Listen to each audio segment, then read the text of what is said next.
Assalamualaikum warahmatullahi wabarakatuh. Di sini saya akan membuat video untuk tugas kedua saya. Untuk soal yang pertama, apa pengertian dari individual system? Individual system adalah proses belajar yang berpusat pada anak sebagai subjek belajar. Soal yang kedua, mengapa pendekatan dilakukan harus individual system? Pendekatan harus individual system karena tidak mungkin bertahap jika proses belajarnya dilakukan secara klasikal. Apa sih tujuan yang ingin dicapai dengan cara melakukan pendekatan individual system? Tujuannya agar proses belajarnya dapat dilakukan secara bertahap dan beruntun. Di bimbang, murid memiliki peran masing-masing, sebutkan peran guru dan peran murid. Guru sebagai motivator atau fasilitator, sedangkan murid sebagai pelaksana pembelajaran atau subjek pembelajaran. Soal yang kelima, apa sih perbedaan antara metode individual system dengan classical system? Classical system, semua anak pada saat yang sama memiliki materi yang sama. Jika individual system, pada saat yang sama setiap anak mendapat materi yang berbeda sesuai kemampuan anak dan bertahap.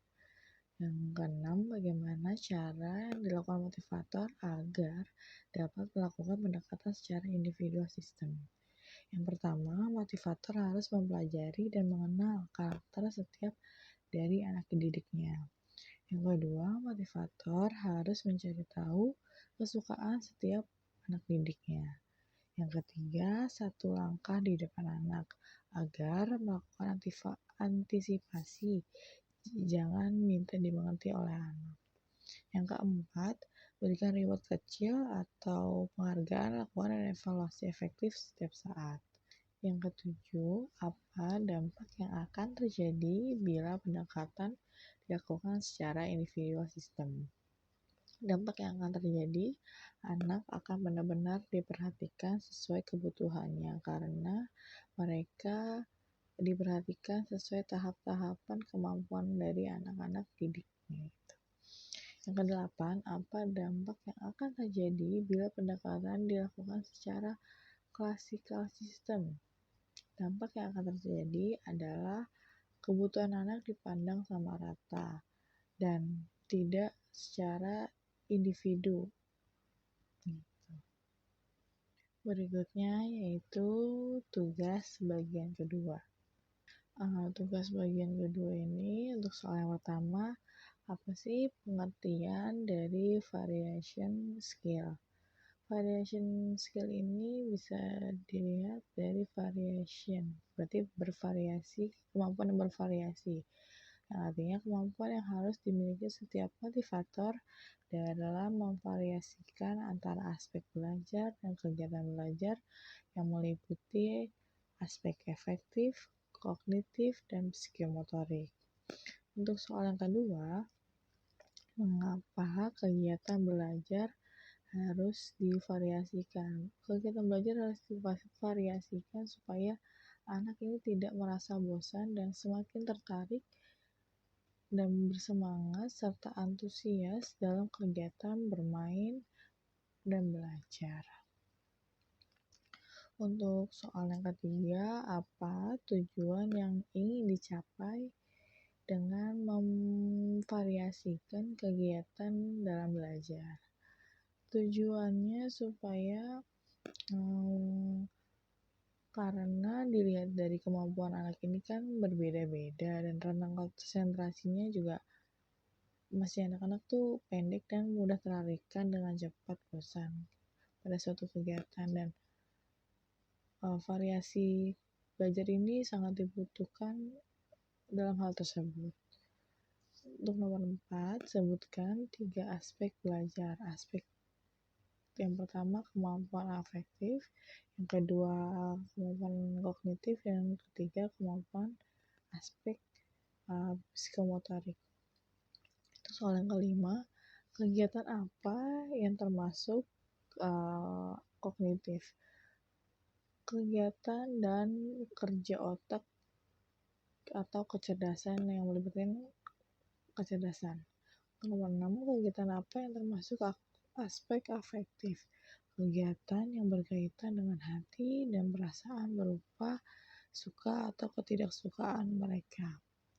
Untuk soal yang ketujuh, kegiatan apa yang termasuk aspek psikomotorik? Kegiatan yang termasuk psikomotorik adalah kegiatan fisik yang berkaitan dengan penggunaan anggota tubuh. Yang kedelapan, bagaimana cara motivator memvariasikan kegiatan belajar dengan aspek belajar? Yang pertama, motivator wajib berupaya mengarahkan anak bermain baca-bacaan, terus bermain baca-bacaan bersama-sama dengan cara yang menyenangkan dan tidak membosankan sesuai dengan kemampuan dari masing-masing anak. Yang kedua, motivator membimbing anak melakukan kegiatan selingan dengan durasi yang tidak terlalu lama supaya anak tidak bosan pada satu kegiatan. Yang ketiga, hal yang wajib yang dilakukan selama proses bermain sambil belajar, yaitu yang pertama, motivator mengarahkan anak berperan aktif dalam kegiatannya. Yang kedua itu diberikan reward, motivator memberikan reward kepada anak minimal 5 menit sekali. Yang ketiga, evaluasi afeksi dilakukan setiap saat. Itu ya. Yang terakhir, evaluasi kognitif. Yang kedua, evaluasi kognitif kemampuan dilakukan 10 menit sekali.